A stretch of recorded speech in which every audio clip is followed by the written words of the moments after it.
예배자로 살게 하소서 라는 제목으로 오늘 우리 교회 표의 2023년 표이기도 하고 우리 총회 표이기도 합니다. 예배와 삶의 일치를 이야기하는 것입니다. 여러분, 이집트라는 나라가 있습니다. 국민의 90% 이상이 이슬람교를 믿고 있고 10%만이 기독교인들이 있습니다. 이슬람 국가 동맹 중에서도 형님 노릇을 하는 나라입니다. 그런데 예전에는 이집트에는 많은 그리스도인들이 있었습니다. 지금도 남은 자들과 같은 그리스도인들이 있습니다. 그들은 아무리 공부해도 좋은 직장에 다닐 수 없고 관공서에 취업할 수가 없습니다. 이집트의 그리스도인들은 이렇게 불이익을 당하면서도 신앙을 붙잡고 살아갑니다. 언젠가 이슬람 정부가 기독교인들의 그 리더들을 불러 이렇게 말했습니다. 너희들에게 신앙의 자유를 주겠다. 그 대신에 너희는 모카탐이라는 곳에 가서 쓰레기를 분리수거하며 살아라. 그곳에서만은 너희들이 섬기는 그 하나님 앞에 자유롭게 예배를 드리는 것을 허락해 주겠다 그랬어요. 이 모카탐 지역은 카이로, 여러분 이집트의 수도가 카이로지 않습니까? 카이로에서 모든 쓰레기를 버리는 곳입니다. 그럼에도 그들은 조금도 망설이지 않고 그곳으로 갔습니다. 그리고 지금까지 그 믿음의 후손들이 손으로 쓰레기를 분리수거하며 살아가고 있습니다. 그 동네 곳곳에는 십자가를 흔히 볼 수 있습니다. 그들은 예배를 드릴 때마다 깨끗이 몸을 씻고 깨끗한 옷을 입고 2만 명가량 수용할 수 있는 동굴 교회들에서 모여서 예배를 드립니다. 그리고 온 마음과 정성을 다하여 하나님께 예배를 드립니다. 우리는 신앙을 지키기 위해서 쓰레기장에 사는 것을 참을 수 있을까요? 우리는 하나님께 예배 드리기 위해서 모든 것을 포기할 수 있을까요? 우리는 이 예배 드리는 것에 대해 거룩한 부담을 가져야 됩니다. 화려한 듯 하나 거짓되고 헛된 예배가 아닌 거룩함을 위해 몸부림치며 하나님께 집중하는 참된 예배를 드려야 됩니다. 그래야 하나님께서 우리 예배를 받으시고 은혜와 축복을 베푸시는 것입니다. 성도가 하나님 앞에 예배 드릴 수 있다는 것, 그 자체가 가장 큰 축복입니다. 물론 예배를 드리면 하나님이 축복해 주시지만 예배 드림 그 자체가 축복입니다. 예배는 하나님을 만나는 시간이기 때문에 그렇습니다. 사람은 누구를 자주 만나느냐에 따라서 그 사람의 인생이 달라질 수 있습니다. 그래서 대통령 한 번 만나기 위해서 평생을 소망하며 사는 사람들도 있습니다. 그런데 이 우주 만물의 주인 되시는 하나님과 만남을 통해서 우리의 삶이 놀랍게 달라질 수 있다는 것을 믿으시기 바랍니다. 이러한 믿음을 가지고 우리가 하나님 앞에 나와 예배를 드려야 돼요. 예배는 참석만 해도 축복이 됩니다. 위대하신 하나님을 만나는 시간이기 때문입니다. 하나님께 예배 드릴 수 있어서 우리가 행복하다고 고백할 수 있는 성도는 평생을 행복하게 살 수 있어요. 여러분에게 선물을 주신 올 한 해, 우리 인생에 다시 오지 않을 2023년도, 우리가 드리는 오늘 이 예배는 다시 오지 않기 때문에 우리에게 소중한 거예요. 아름다운 거예요. 너무너무 귀한 거예요. 그래서 선물인 것입니다. 우리가 하늘의 이 모든 신령한 은혜와 영혼이 잘되고 범사가 잘되고 형통한 축복을 받는 비결은 하나님의 나라와 하나님의 의를 먼저 구하는 이 예배에 있어요. 그래서 뭐라고 말합니까? 마태복음 6장 33절에 너희는 먼저 그의 나라와 그 의를 구하라. 그리하면 이 모든 것을 너희에게 더하여 주시리라. 사랑하는 자여, 내 영혼이 잘된 같이 범사가 잘되고 강건하기를 내가 원하노라. 이렇게 말합니다. 여러분, 올 한 해 동안 우리가 정말로 예배에 모든 것을 집중해서 지금까지 예배 드리는 시간에 늦게 오고 여러분 지각한 분들은 다시는 2023년도에는 지각하지 아니하고 일찍 미리 준비해서 여러분 찬송하고 기도로 준비하고 오늘 받을 은혜를 생각하며 하나님 앞에 하나님이 오늘 드리는 이 예배가 거룩한 예배가 되게 하소서. 하나님을 만나는 예배가 되게 해서 내 인생이 달라질 수 있는 예배가 되게 해달라고 그렇게 기도하며 예배를 준비하며 드릴 수 있는 저와 여러분이 되기를 예수님의 이름으로 축원합니다. 이 로마서 전반부 여러분 1절에서 11장까지는 어떤 사람은 교리라고 생각하는 사람들이 있습니다. 그런데 한마디로 요약하면 예수 그리스도를 믿음으로 받는 은혜를 이야기하고 있어요.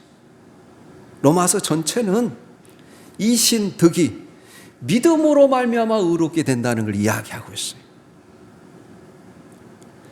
그래서 여러분 이제 12장부터는 뭐냐면 이후부터는 이 하나님의 구원의 은혜를 받은 우리의 행위로가 아니라 믿음으로 말미암아 이 구원의 놀라운 은혜를 받은 자로서 어떻게 살아야 하느냐, 이것이 12장부터의 여러분 주제예요.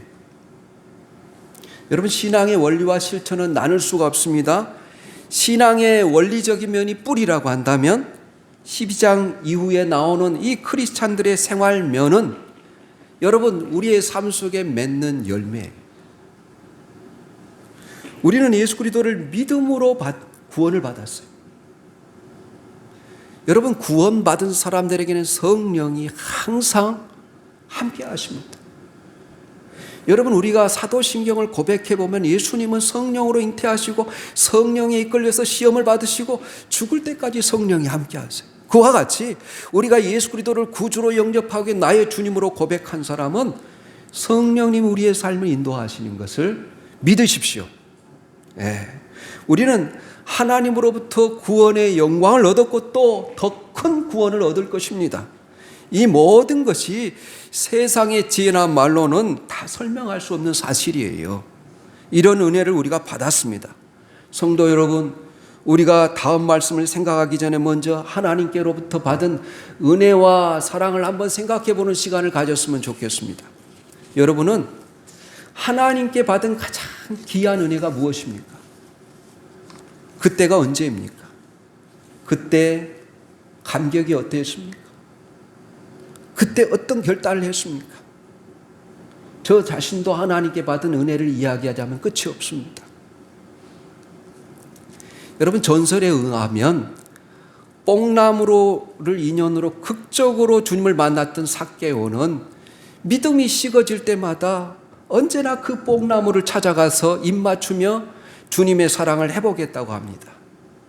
여러분 이스라엘 조상인 야곱은 그의 인생에서 가장 외롭고 힘들고 괴로울 때 하나님께서 그에게 찾아와 그를 격려하고 축복하셨던 곳이 어디였습니까? 베델이었어요. 그 자녀들이 그 누이 여러분 디나로 인하여서 세겜 족속을 다 죽였을 때 여러분 큰 두려움과 가나안 족속과 여부수 족속들에 의해서 그가 죽을 것만 같은 그런 두려움에 쌓였을 때 하나님께서 뭐라고 말합니까? 베델로 올라가라 그래요. 여러분이 믿음이 약해질 때면 여러분은 어디로 가십니까?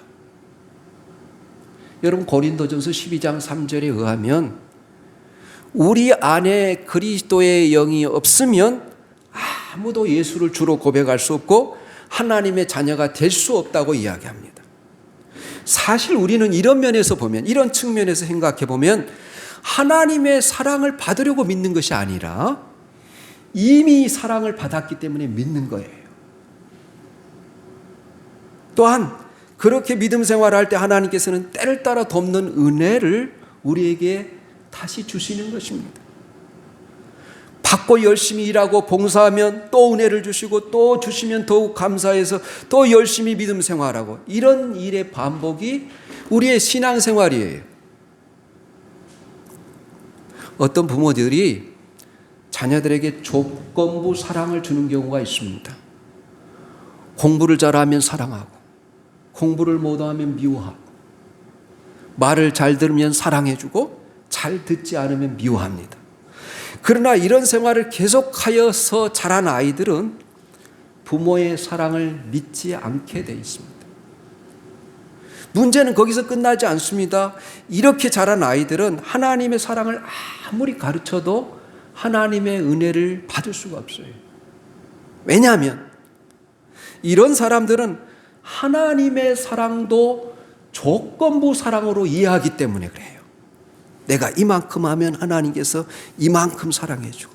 그래서 아무리 열심히 해도 여러분 만족이 없는 거예요. 이것을 율법주의라고 해요. 내가 잘한 것이 없는데 그리스도의 완전한 사랑과 십자가의 능력을 믿고 우리가 하나님 앞에 나오는 거예요. 이 하나님의 한량없는 은혜, 우리 말로 다 표현할 수 없는 그 구원의 은혜를 오늘 사도 바울은 이렇게 이야기합니다. 형제들아, 내가 모든 하나님의 자비하심에 의지하여 너희들을 권고한다. 이 하나님의 자비는 한량없는 하나님의 은혜, 구원의 은혜를 가리키는 거예요. 내가 그 하나님의 사랑에 의지해서 너희를 권한다. 그러면서 여러분 이렇게 말하지 않습니까?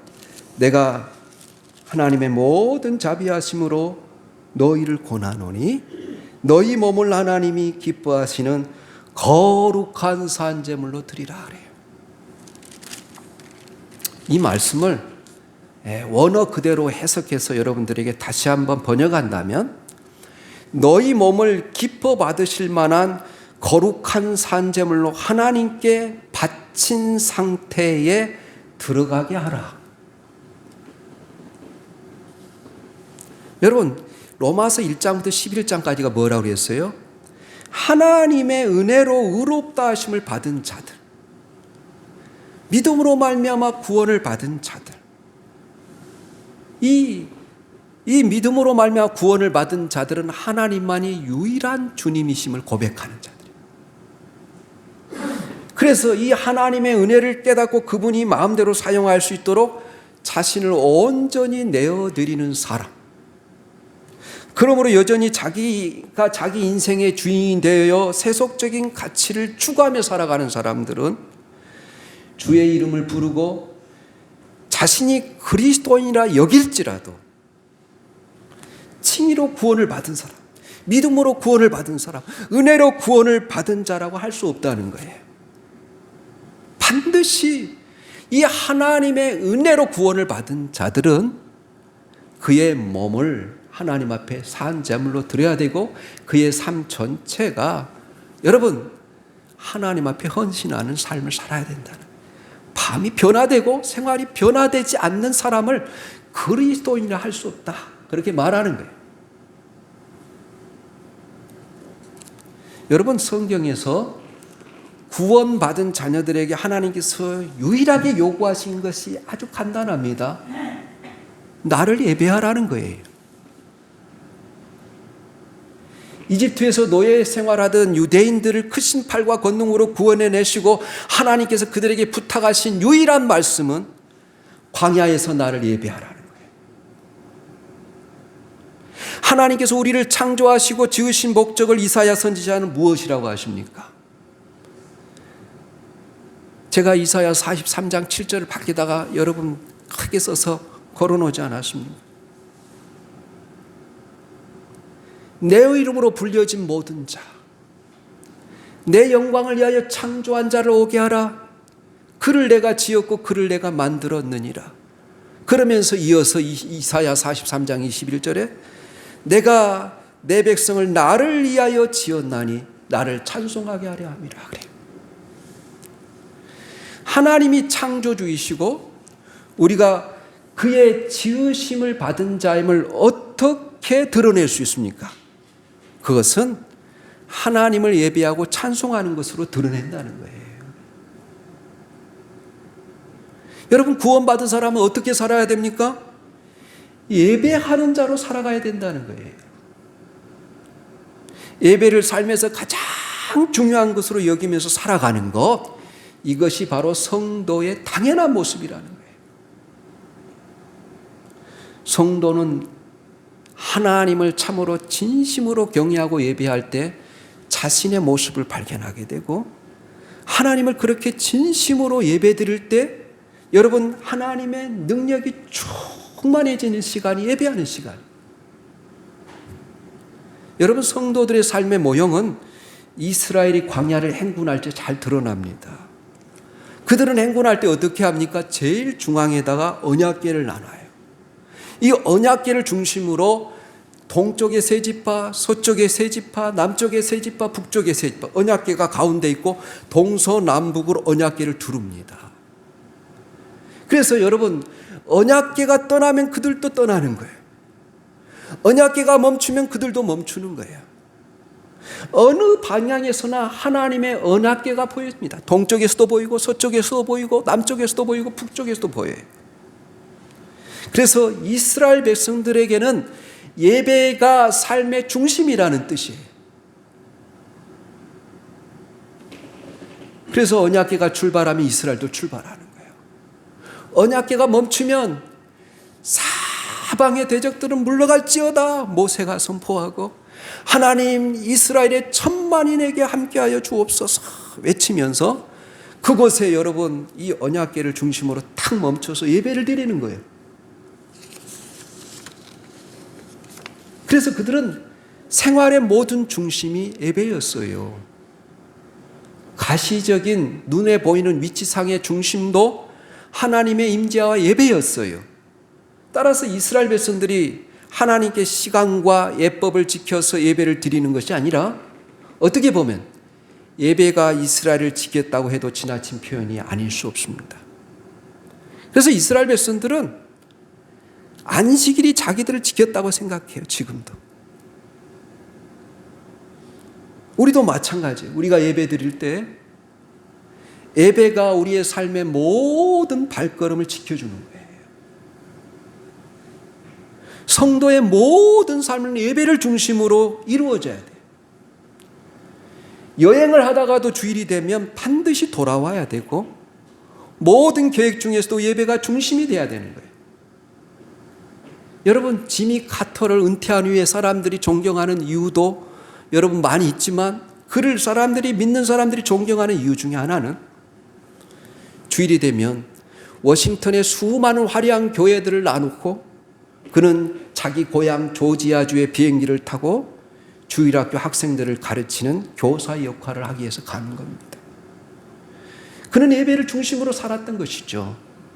이런 모습이 지미 카터만이 아니라 우리 모든 성도들의 당연한 모습이 되어야 된다는 거예요. 저는 예배를 소홀히 여기는 사람들 중에 믿음이 좋은 성도들 한 번도 본 적이 없어요.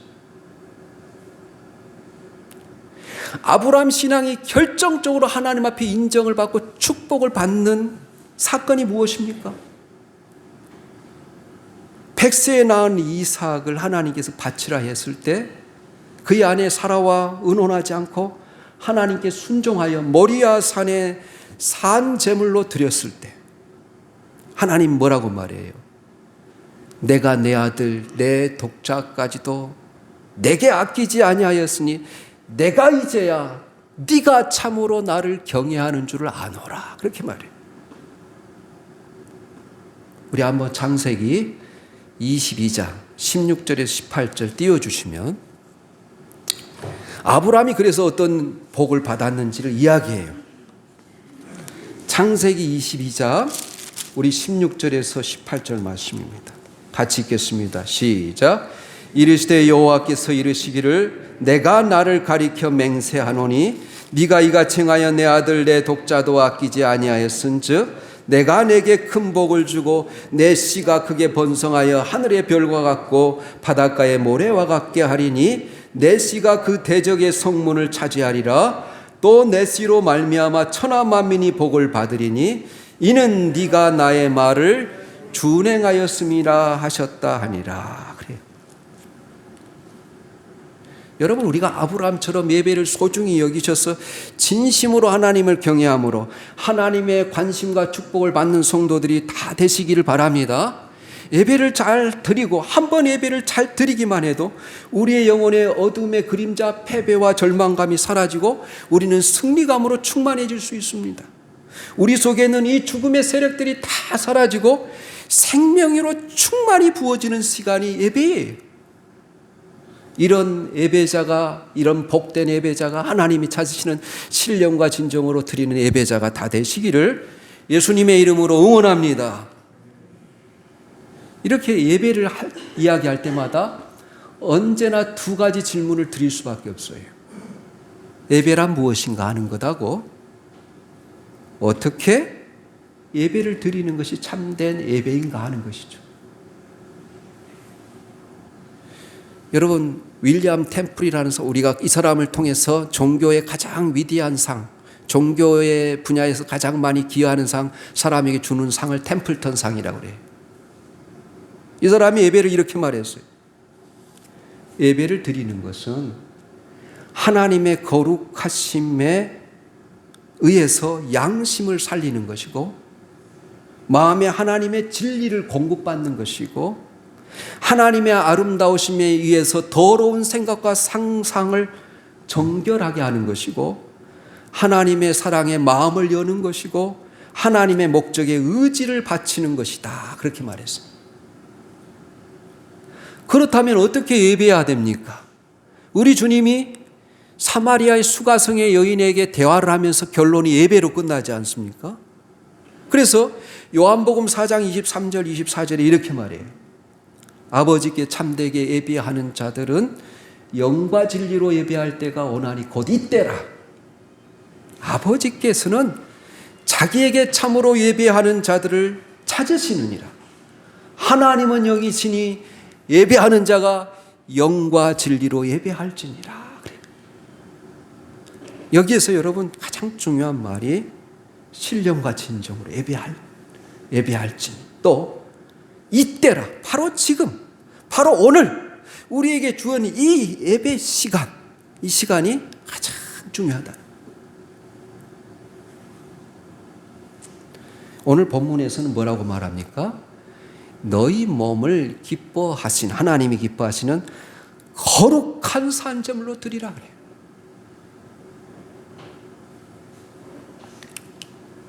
여러분, 신령과 진정으로 드리는 예배와 산제물로 드리는 이 예배의 차이점이 무엇일까요?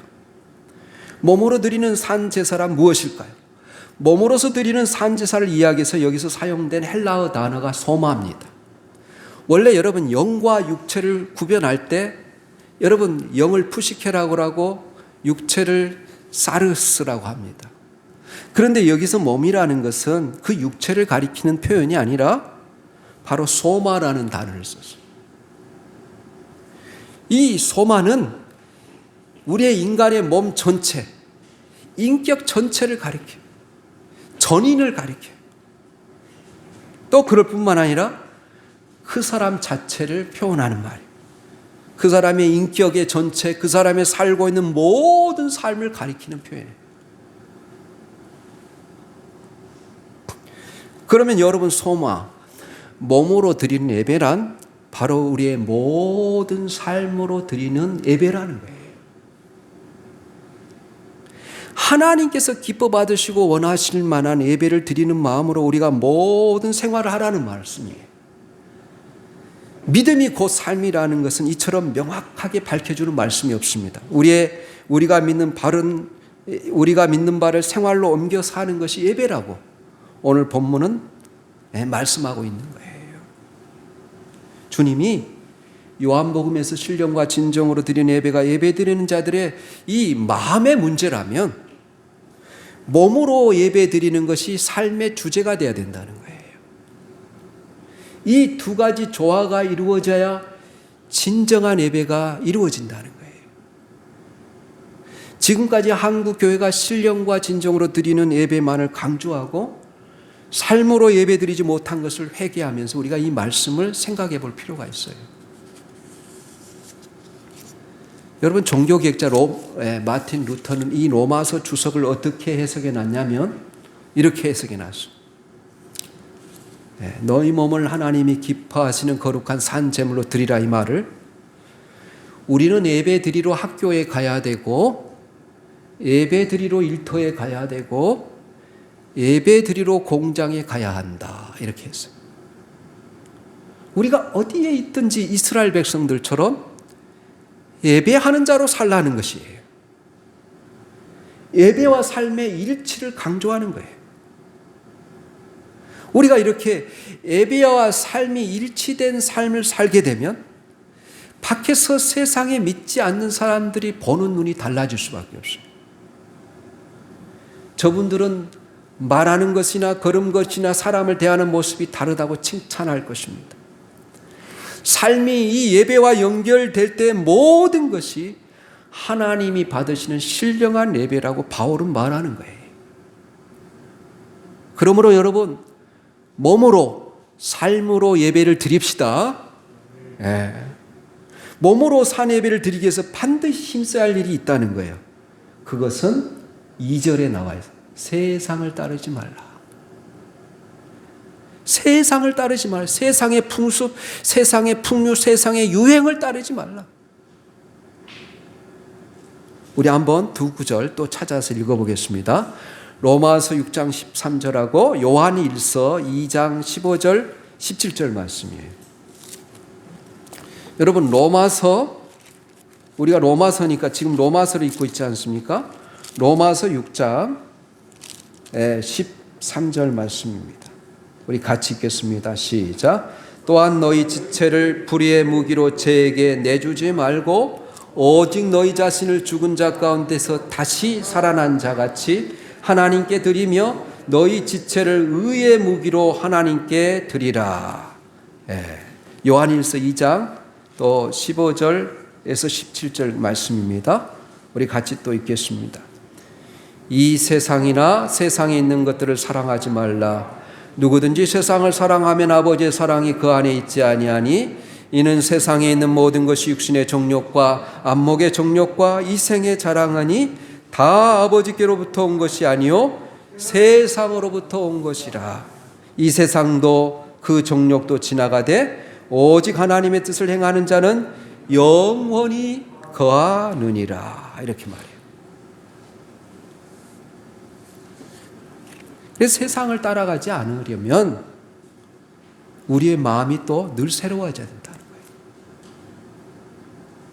어떻게 우리 마음을 늘 새롭게 할 수 있습니까? 여러분, 늘 우리가 하나님의 말씀 안에서 우리가 달려온 길을 생각하는 습관을 길러야 돼요. 무심코 걸어왔던 발걸음을 한번 멈추고 다시 생각해보고 걸어가라는 것입니다. 여러분, 생각의 변화는 행동의 변화를 가져오고 이 행동의 변화는 한 사람의 인격을 형성하게 되고 이 한 사람의 인격은 여러분 거룩한 습관을 낳는 거예요. 그래서 여러분, 인디안들은 말을 열심히 타고 가다가도 잠시 멈춘다고 하지 않습니까? 왜 그래요? 그들의 영혼이 돌아오는 그 시간을 기다리는 거예요.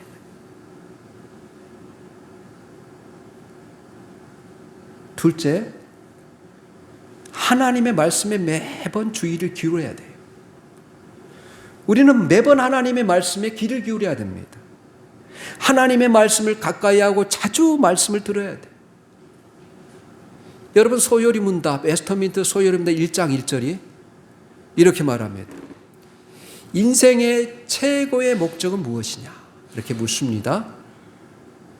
하나님을 영원토록 영화롭게 하며 그분을 영원히 즐거워하는 것이다. 그래. 그런데 하나님을 영원토록 여러분 영화롭게 하며 그분을 영원토록 즐거워하는 것, 그것이 예배예요. 그런데 어떻게 예배드리는, 우리의 삶을 어떻게 살아야 하는 구체적인 것은 성경 말씀이죠.